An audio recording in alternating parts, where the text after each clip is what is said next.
Hey everybody, welcome to Mountain Deer. My name's Rodney Elmer. So you got yourself a turkey?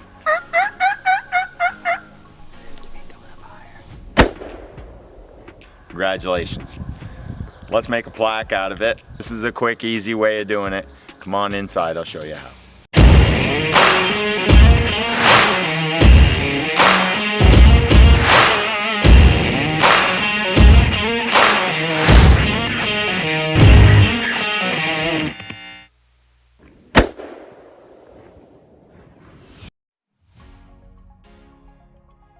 Okay, this is kind of the stuff you're gonna need. A hair dryer, if you need to wash your tail, it's got blood on it, it's in rough shape, you know, you'll need that to dry it afterwards. A little bit of Dawn dishwashing detergent to wash it up. I like a knife or a razor blade of some kind for scraping the meat and the fat off. It can be anything that's even slightly sharp. I have a regular butter knife for mixing my Bondo. I just use a razor blade to scrape it off. Of course, you'll need your parts, piece of cardboard, anything shiny that the glue won't stick to too well, and a stapler to hook that to the bench to go ahead and get started. Basically what I'm doing is, this has been in the freezer and it's not all rotten and nasty, which is good. I like about 10 or 15, 20 of the iridescent feathers, and I also like the brown ring that goes in front of it, and then the main bunch. And these on the back, these real fluffy curly ones, we can get rid of them, don't need them. You can cut them off with a pair of scissors, you can chop them off with a knife, whatever. Just take them right off and get rid of them. Now I'll take the next set and kind of pull them forward. The iridescent, these feathers here, pull them forward. This is one. We have all of those, and now we have the main. Take your iridescent feathers that are on that front group there, and I'll just rip them right off. I'll take them right loose just like that, set them aside. Now I've got my main part. It's still a little frozen, so we're gonna have to cut a little bit more carefully. It's easier to let this thaw out, and once it's thawed out, then you can take it apart a little bit easier, but I'm just gonna be careful and we're gonna go ahead and do it anyway. If you need to wash your fan, I'll put it right in Dawn dishwashing soap. I'll dip it right inside of it. I'll wash all the feathers, clean everything all up, and then I'll put it in the spin cycle in the wash machine and spin the water right out of it, and then take a hair dryer and I'll dry all the feathers back up again and get them all nice and beautiful and fluffy. As you dry it, you do a lot of shaking and you make sure and re-zip the feathers back together. Nice and careful. You know, the turkey does this, so while I'm doing it, I'm shaking the fan and I'm getting the water out of it, and I'm blow drying it across there and straightening it all out, and you can do that. That's pretty easy to do, not a big deal. Then once you're ready to go, I'll hook my cardboard to the bench, like so. If your tail's thawed out and you want to be real precise at what it was, you can even lay some newspaper down on the bench and trace right where the fan goes, spread it right out and make the fan sit right where it would sit. And then make it exactly the way it was. Myself, now that I've done it a million times, I pretty much don't have to do that anymore, and I'll show you how I do it. The individual feathers, if you look at a fan before you go taking it apart, the feathers on the outside are underneath and they shingle towards the center feather, which is on top. The next bunch do the opposite. These on the outside are on top and they go down in. That's something you probably never noticed before, but that's the way a turkey's hung up, so we want to make it exactly back the way it was, so that's the thing to keep in mind. When it comes time for me to take it off, let's get down through some of these downy feathers here. I keep a trash can close by. These little fluffies can be all over the place. If you're a taxidermist and you just clear coated a fish, you're not going to want to do one of these right off the bat, because these little fluffies, they go flying through the air and they get on your freshly coated fish. You won't like that. I'll take the outside feather off, just like so, and I'll take off the meat and the fat with it, and then I'll just take a knife and I'll scrape at it a little bit sideways and peel it right off so that it's all just the individual feather. I'll just peel all that right off. Then I'll zip things back together the little cracks that are in the feather. And then I'll set that feather right where it goes, the first one on the outside. Now I'll leave myself room enough to do my gluing right here. I like a piece of cardboard that's like 5x5, 4x4, like this is fine. And I'll set my feathers even with the edge of the bench. So I like the bottom of my fan to be flat across, and that goes into a plaque nice and easy. I'll set the first feather just like so. You don't want to do this with the window open. Right? You don't want to lose track of your feathers and which ones go where. So I'll separate another feather from it and peel off the stuff. Clean it up, and now I'll put the base of that one and the next one just like so. I'll arrange them just like that. This one goes on top of that one, and it covers up just that leading edge on the back right there. And then work my way all the way up to the top. I don't do the center one. I start over here and I work my way all the way to the top, and the center one is the last one to go on. Now when it's frozen, you gotta be a little more careful. It's a lot easier to separate these when it's not. But we're just gonna do it anyway. And I'll just scrape each one off. And then re-zip. And now set it right in there. I'll put it right here, just like so, like that. If they are a little messed up, or say something goes wrong, you can tell which is which pretty easily when you start putting them back together. If you have the wrong feather in the wrong place, see it shows. So you can tell if you do mess up the order of them. Just like so. That looks pretty close. Now, the next set of feathers that are gonna go right here afterwards, I start with the very smallest one. I'll pull it loose, and I'll make sure that the tip is clean and there's no fat on it. Because of course then if it's greasy or fatty, the glue won't stick to it. So I'll just pull it right loose and make sure that the tip is clean, and then start setting them in order. Just like so. Nice and clean, and separate them just a little bit as you go. When they're set straight and everything's zipped back together, that's how the turkey does it. It grabs them and zips them. And I'll pull it right apart like so. And just continue setting them right around. Now the first few times I glued this, I glued them in layers. I glue the first layer and then glue another layer on top of it, and then finally a third layer as I build the fan up.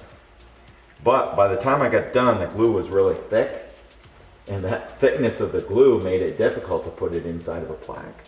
So I started saying, well, let's just mix the glue so it's not too hot and it'll cure slowly, and I'll just put them all together in one big shot. So now that's the way I do it.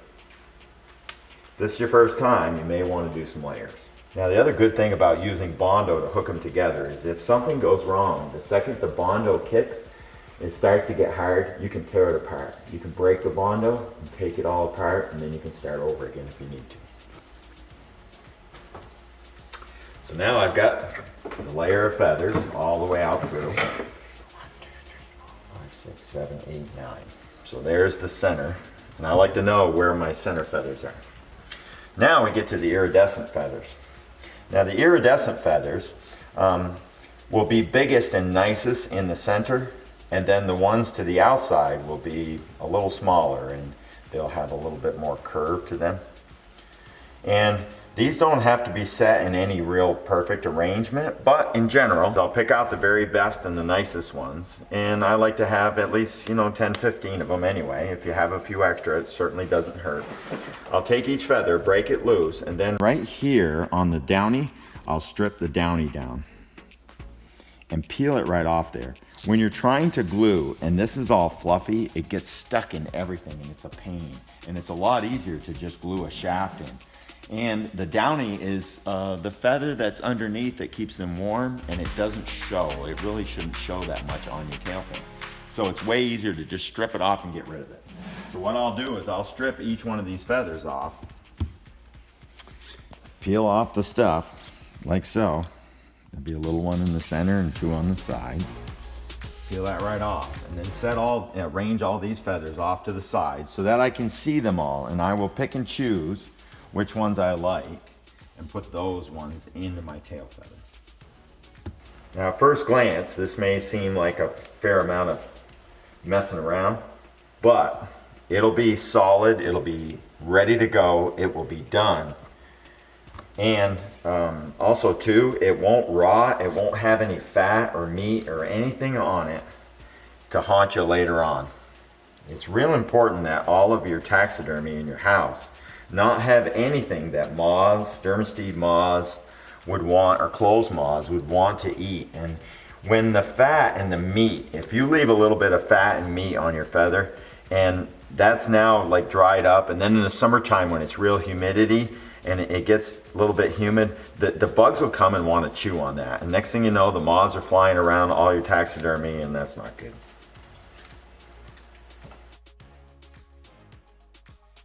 Now we're in pretty good shape. At this point, if you wanted to put some weight on top of this to keep it from moving, I mean, that works. I'll sometimes take my borax box or any like a flat straight edge or anything, and you can lay it like across here and maybe one more there and one more on the outside to keep everything from moving. Now that I've done this so much, I'll show you how I do it. I don't bother with that anymore. I don't have to do it. If there's a lot of windy things going on around me, right now is when you don't want to have the window open, right? You don't want to have anything mess this up. But once you've got it set and it's all pretty square and you like it, we'll be good to go. I try and keep like a little bit of a curve right here in the bottom. You could even put like a soda cap, hook it right to the bench and butt everything against that if you wanted to help keep it smooth. When it comes time to mix my Bondo, I'll mix it like on a piece of cardboard. If you had any size chunk of cardboard would work. I have a chunk of granite, a piece of glass, plexiglass, anything like that would work also. Now, when you have your Bondo and you're taking it out of your rig, out of the bottle here, make sure that you're not handling it over the feathers. You don't want to drop any Bondo onto the feathers themselves. I'll scrape out a little bit just with a butter knife and I'll lay it down. I'll put some of it out. And I like to get, probably maybe 3-4 good teaspoons full, you know. Like that's a pretty good amount right there. That'll just about do everything we want for this batch. And the next important thing is to put some hardener in it. Make sure that you squeeze your cream hardener around a little bit inside and mix it just a little bit. And we want to put a worm of hardener, and it's about 1 inch long, 1.25 inches long or so, and then mix it right in. Now you only want to do this when you're ready to go, when you've got everything set and square and ready to glue. Now mix it thoroughly so that there's no gray left over, like against the mixing surface, and then also on your knife. There'll be a little bit of hardener and a little bit of, make sure that every little bit of it is mixed together. You could use a popsicle stick or anything that you wanted to like throw away. A paint stick or something would mix this just fine. It's really easy to mix. Doesn't cost too much. And if you bought like just a small pint of Bondo, it would probably do turkey tails for, it would do, I don't know, 15 or 20 of them for like a 2 or 3 year period. So I'll take a little bit like so. And now I'll just, without moving everything, I'll just dip it down onto it and then push right against the paper like so. Then I'll take my hand and I'll set it, put my arm right on top of half the fan, and I'll just push it down in between the feathers like so, just like that. And then come over and do the same to this side. Push it down in between the feathers and just smooth it out without moving anything too much. Now you'll need a little row that along the bottom here to hold the very bottom feather. Now I'll put the rest of it on there. Same thing again. Just kind of set it on gentle. Try not to move anything. Like so.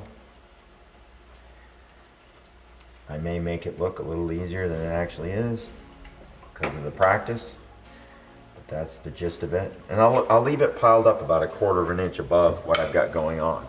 Now I'll go over to my 2 center feathers over on the side here, and I'll poke them into the glue and then lay them right where I want, right on top. Then I'll take the next 2 center feathers, and just like how it was when we were holding it, now we're gonna layer them outward.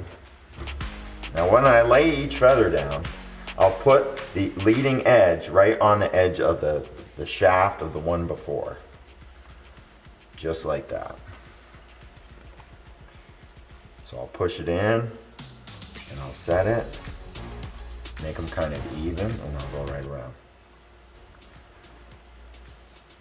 And the same type of thing.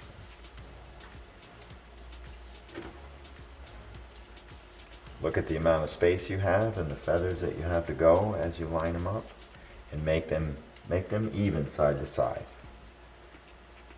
When you look down on the whole thing, you're trying to keep all those rings nice and even as you go, just like that. That's pretty darn good. Now I'll grab my scissors, and I'll pick my biggest, prettiest, nicest ones. I'll trim them like a couple inches long. The first one in the center right there, poke them right down into it some. Now I'll just arrange them to what looks nice.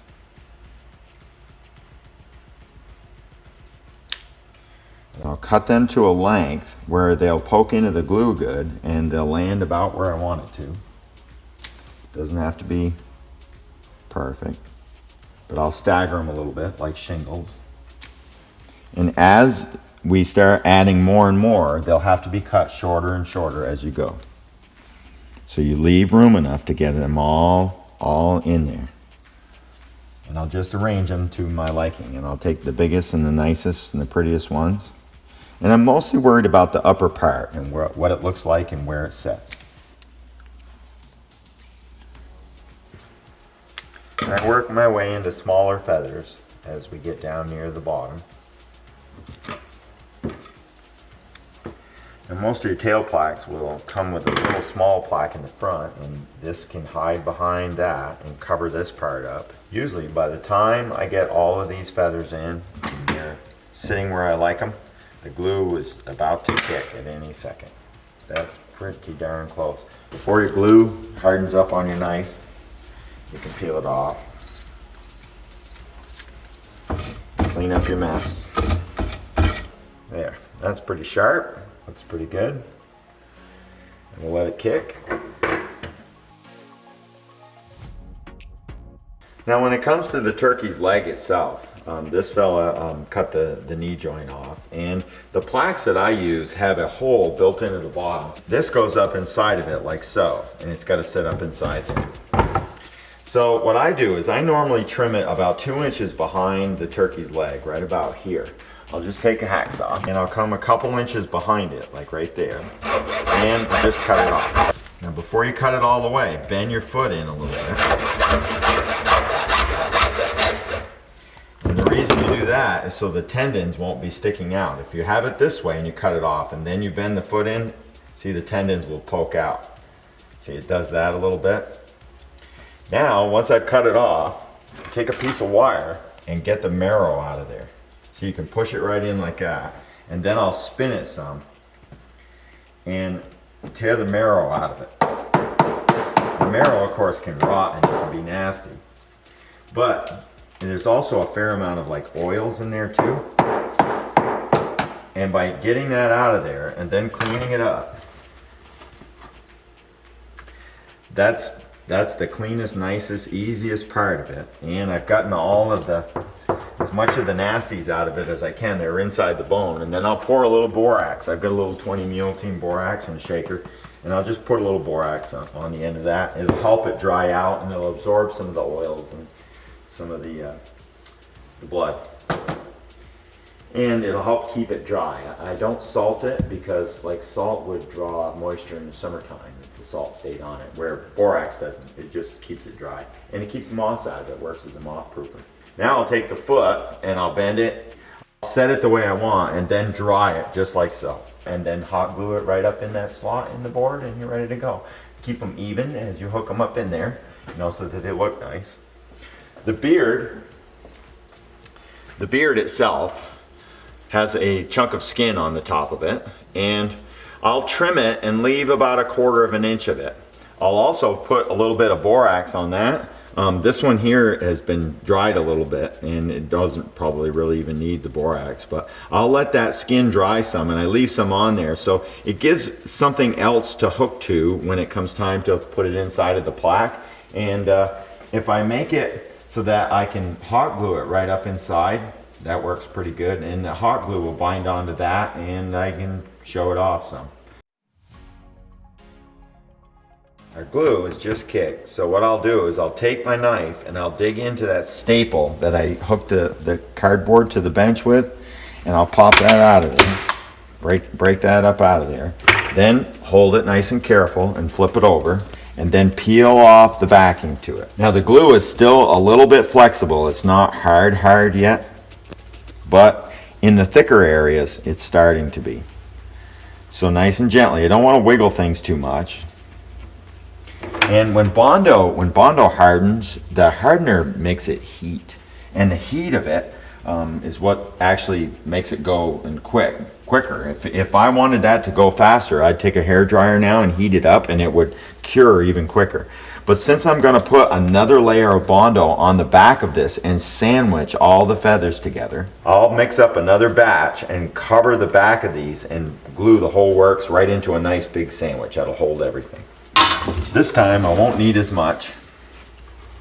Just like one good knife full like that is fine. And about just a little small squirt of hardener. If it's red and you have a little too much hardener, it will kick faster. Plus you have the heat over here, and if I'm really in a hurry, I'll make it a little bit pinker like this than that last batch. You can see the difference in the color of these two. So once I've mixed it all nice and thorough, I'll clean my knife off, and then I'll scoop it all up, and then bring it right over here and just finish sandwiching the two together. Now this Bondo will end up about 3/4 of an inch thick or so, which is about the gapping that I have on my plaques. So I try and make it just about the right thickness. If it ends up a little thin, I'll put a piece of cardboard behind it and then pinch the two plaques together, and that helps hold it. Now at first glance this seems like a lot of work and a lot of messing around, but when you're done, you're done. I love that part of it. And it's done, it's never gonna rot, it's never gonna get any bugs, there's no oils or any nastiness, no smell. It's just perfect. So that's all there is to it. That'll kick in another minute or so. That'll be hard. I'll just flip it over, I'll take my drill right through it, and now I'll take my other parts there and I'll allow the whole thing to dry. Most of the time the feet will dry in a short while, like 3 days, 4 days, they'll start drying out pretty nice, and they'll be ready to paint, and I'll be ready to go. And my fan is done, and I can just pop it right in. Once that's kicked, it's hard. If it were to fall or anything like that, it's good to go. I'll often use this in my full body mount, so I'll separate the tail, I'll get it all ready to go like that, I'll put it right in, hook it to the back, and then bring all the cape back around and hook it, and now it's a nice solid way of hooking it to the mannequin, and now it stays put. I can tilt it and see exactly what the turkey's going to look like before I even put the skin on. I'll have the head on, I'll have the legs on, and I'll have that fan. Just everything standing and positioned and anatomically correct, and now it's solid and rugged. And when you get done, them things are rugged. And that's what I want, is for it to be strong and not have to worry about breaking it or hitting it on something. I like my stuff rugged and permanent. Well, thanks for watching. That's all there is to it. Like and subscribe, and if you can, share this with everybody. Don't be scared. Give it a try. Do your best and see how it goes. Share it with us, and have a nice, cool summer. That's all there is to it. Take care, everybody. So long. Thank you guys so much for watching. Hit that like button if you like this video. Subscribe if you haven't already, and we will see you in the next video.